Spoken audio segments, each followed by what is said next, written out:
Cruz Maltins e Cruz Maltins do nosso Brasil, sejam muito bem-vindos ao nosso canal Zona Vasco. Me chamo Diego Costa e quero deixar você bem informado de tudo aquilo que acontece no nosso gigantesco Vasco da Gama. Beleza, rapaziada? Antes de a gente começar esse vídeo aí, peço a você deixar o likezão, que vende bastante aí, se inscreva no canal também e vou deixar passar as nossas redes sociais aí que ajudam a gente bastante aí nas notícias também.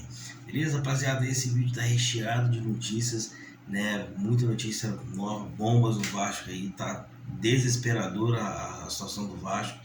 Paulo Brax não se mexe e tudo isso a gente vai estar trazendo para vocês aqui.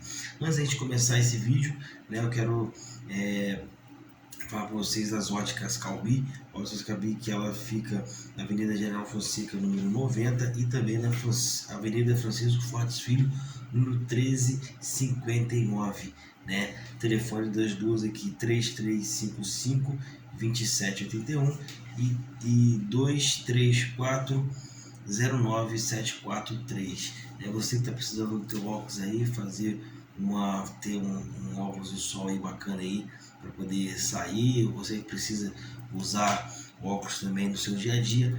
Óticas Calbi, eu super indico, e ela também é parceira aqui do nosso canal Vasbrama Vasco. Beleza, rapaziada? Vamos embora, porque a notícia é que não para, né? E o bicho tá pegando pro Vasco aqui, rapaziada. Vamos lá. O Vasco faturou nessa janela, né? Nessa agora última janela aqui, o Vasco faturou em venda 100 milhões de reais, né? O Vasco que gastou aí quase 100 milhões para montar esse elenco que tá brigando para não cair. Nessa janela aqui já somou 100 milhões de reais, já com as vendas dos jogadores, né? Como Pedro Raul e Aguinaldo, Andrei Santos, né? Esses três jogadores aí que já saíram, que já estão indo pelos seus clubes, né? O Pedro Raul já está até jogando, o Andrei está fazendo pré-temporada e o Aguinaldo se apresentou agora lá na Ucrânia. O que eu vejo com isso? Eu vejo que o Vasco está vendendo atleta a rodo e não está contratando ninguém. Isso é muito ruim para tudo que está acontecendo, né? É um assunto, até o último assunto do vídeo, fica até o final para você assistir aí, para você saber o que está acontecendo. Mas o Vasco está vendendo até bem os seus atletas, né? O problema é que não está conseguindo passar para frente esses valores e traduzir eles dentro de campo para o próprio Vasco, né? Isso acontece muito e acontece com a má gestão, né? A má gestão, ela faz que isso fique muito evidente, né? Ela vende, mas ela não contrata para ela repor, e isso é muito ruim para a gente, porque o Vasco já está numa situação desesperadora e a gente precisa de reforço. Até agora, hoje, né? Hoje, dia 1º de agosto, né, o penúltimo dia da janela. Amanhã é o último dia e o Vasco não apresentou mais ninguém. E a gente esperando aí alguns reforços aparecerem, pelo jeito não vai acontecer, né? Falando em reforços aqui, né? Antes de eu chegar nos reforços, perdão, o Vasco informou que vai estar enfrentando o Grêmio em São Januário, com ou sem a decisão do recurso no tribunal. O Vasco achou de peitar o tribunal aí, né? Porque os caras também demoram muito para poder dar a notícia, poder julgar o que tem que ser julgado, né? Sem contar que essas partidas que o Vasco já teve que cumprir, já está cumprida, né? Essa do Grêmio era para ser contorcida já, mas os caras ficam nesse embrolho que a gente conhece muito bem, e quando se trata de Vasco, então piorou. Os caras vão empurrar aí com a barriga até que o Vasco não consiga mais mandar jogos em São Januário. Essa é a visão que eu tenho do nosso judiciário desportivo.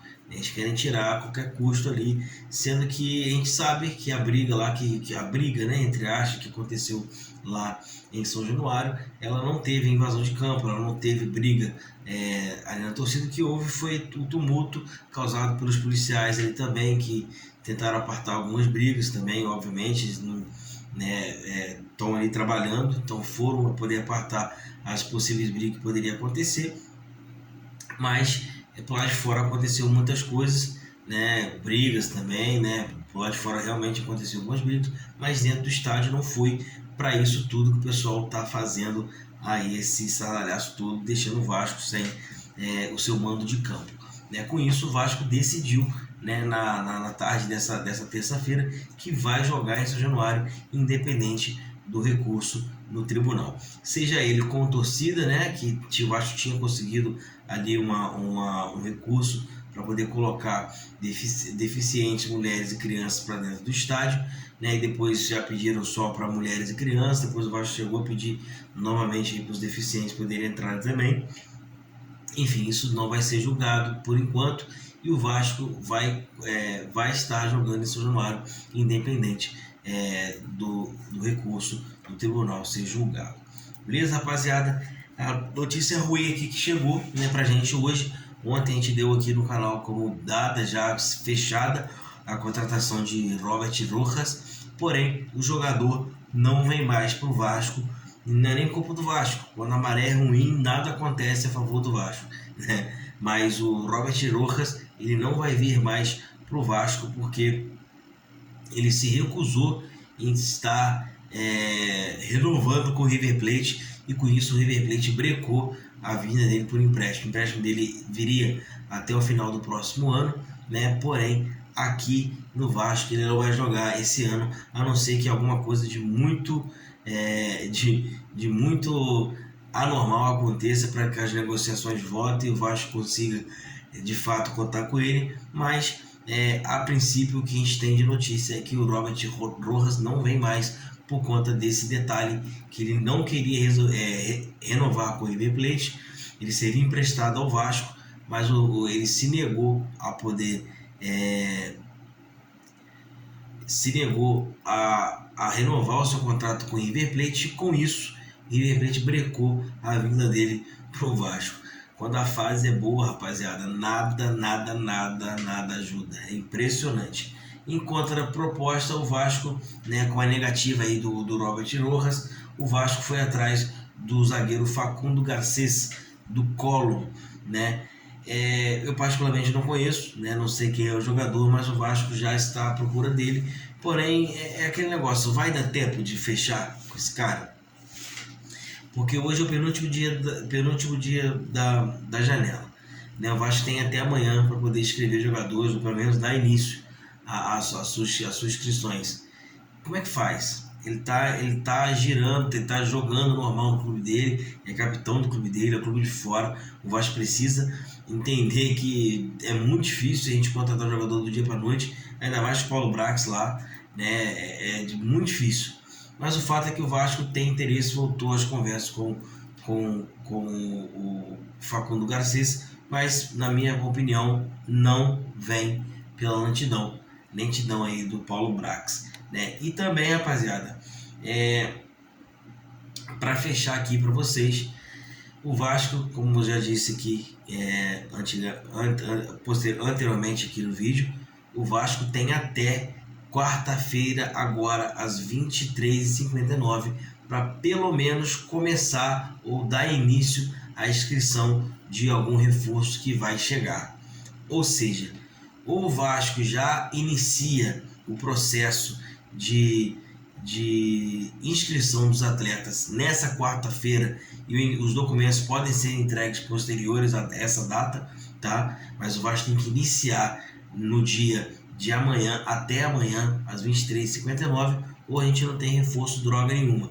Isso conta para os reforços que estão em atividade, que estão nos seus clubes, que o Vasco está tentando trazer, né? Se o jogador tiver sem custo, sem contrato com outro clube, está desempregado, pode chegar até o dia 25, 26 de setembro, pode ser inscrito até lá, que é o caso do Diego Costa. O Diego Costa pode chegar até essa data que ele vai conseguir ainda jogar. O fato é que o Vasco focou muito no Diego Costa e esqueceu ali novamente do 10, que a gente precisa desde o começo do ano, que a gente não tem até agora.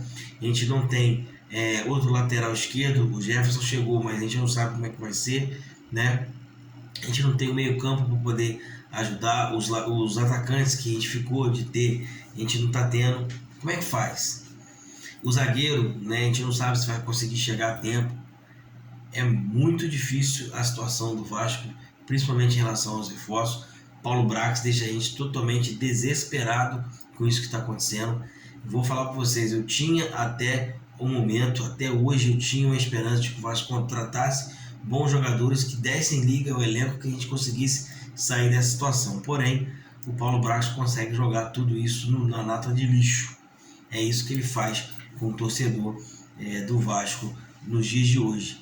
Né? A gente tem muita esperança de que o Vasco poderia ter um reforço de peso para agora, mas isso não está acontecendo, isso não vai acontecer, eu acho muito difícil. A gente teve um mês de janela aberta e isso não aconteceu em nenhum momento, né?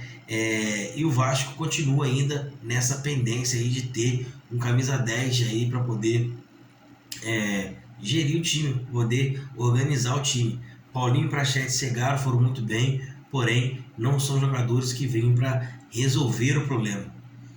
A não ser se Deus botar a mão nesses moleques aí, eles conseguirem fazer o que tem que ser feito para poder tirar o Vasco dessa situação. Mas caso contrário, não tem. O Vasco não consegue jogadores de ponta, tomou vários nãos no mercado. O Paulo Brax está em um filme queimadíssimo no mercado e isso é cada vez pior para o Vasco. A gente esperava que o Vasco fosse melhorar com a SAF, mas o Vasco está indo de mal a pior. Esse elenco que tem hoje, a gente não precisava da SAF para poder montar. A verdade é essa. Paulo Brax muito lento, muito fraco, em tudo que ele faz ele está muito fraco, muito devagar com aquilo que ele fez ali. O elenco que ele montou não é um elenco muito bom, que sustenta uma Série A, como ele disse no começo do ano, e a gente vai poder passar aí esse resto de ano aí passando raiva com o Vasco aí, caso algo não mude imediatamente. Beleza, rapaziada? Eu vou ficando por aqui. Amanhã eu volto com mais notícias do nosso Gigantesco. Deixa o like aí que ajuda bastante, se inscreva no canal e tamo junto aí. Valeu!